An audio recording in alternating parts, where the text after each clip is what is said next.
مولاي صل وسلم دائما أبدا على حبيبك.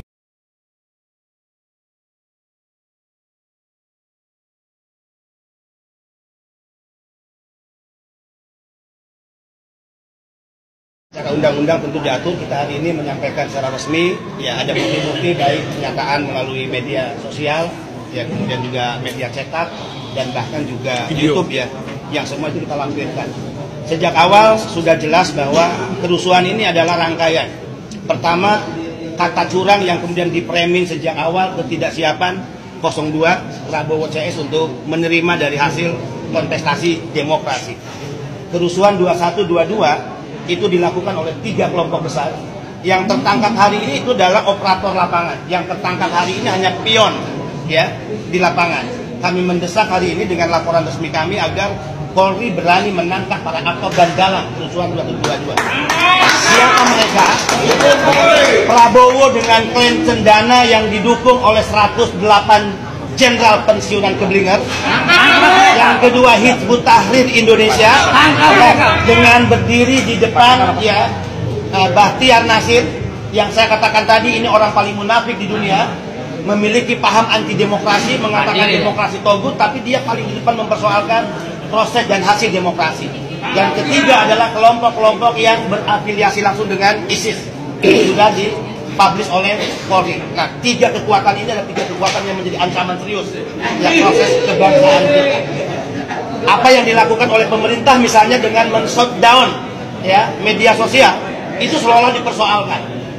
Kami ingin mengajak rakyat, berapa kerugian besar para toko-toko ya yang tidak bisa membuka, para karyawan yang tidak bisa bekerja, ribuan orang yang punya hak menggunakan fasilitas jalan ya melakukan aktivitas sehari-hari, kemudian itu juga tidak bisa mereka gunakan.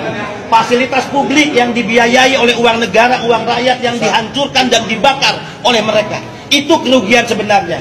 Jika ada yang mengaku rugi karena shutdown media sosial, kalau zaman Soeharto, bukan media sosial Anda yang di-shutdown. Nasib Anda, nyawa Anda sudah bisa dihilangkan hanya karena kritik dan kekuasaan. Jadi masih mendingan shutdown terhadap media sosial, WhatsApp, Facebook, dibandingkan di era Orde Baru, nyawa manusia itu bisa di-shutdown oleh kekuasaan, oleh Orde Baru. Kemudian kami ingin menegaskan, ya, Prabowo Subianto tidak ada alasan, karena dari berbagai yang disampaikan statement-statement secara terbuka di media sosial, YouTube, mengarah pada dugaan ya terjadinya kerusuhan 22. Amin Rais juga seperti itu, kemudian Siti Hadianti Rukmana. Di malam tanggal 21, Titi datang ke lokasi. Di satu sisi Prabowo tidak pernah mengakui itu pendukungnya, tapi di sisi lain tim Prabowo termasuk Titi, mantan istrinya, datang memberikan support, memprovokasi massa di lapangan. Kemudian Bahtiar Nasir sebagaimana yang disebutkan tadi, Haikal Hasan yang selalu mengaku ustad, padahal pada mulutnya yang keluar selalu provokasi. Saya muslim, beliau muslim, kita juga banyak muslim. Yang keluar dari mulut seorang ustad itu adalah kesejukan, perdamaian, bukan provokasi, bukan hasutan sebagaimana yang disampaikan oleh Haikal Hasan. Kiflan Zen, seorang kakek tua, pensiunan jenderal, yang layaknya dia istirahat dan diam di rumah, ya mengurus masa depan atau menunggu panggilan Allah Subhanahu wa taala. Kemudian Fadlizon, saya katakan lagi, saya anggota parlemen tahu persis Fadlizon menerima uang rakyat selama 1 periode 25 miliar ya, dan itu juga diterima dari pajak rakyat yang bukan merupakan pendukungnya, tapi yang keluar dari mulut Fadlizon selama ini adalah sampah dan kotoran dan juga caci maki kepada pemerintahan. Neno Warisman demikian juga, kemudian Rizik Syihab 98 menantang Rizik Syihab, kalau Anda berani, kalau Anda jagoan dengan segala bentuk provokasi Anda, datang dan kembali ke tanah air dan bahwa Anda orang bersih yang tidak punya masalah hukum. Terakhir, kami berikan dukungan kepada Kapolri Tito Karnavian untuk berani tegas. Negara harus hadir.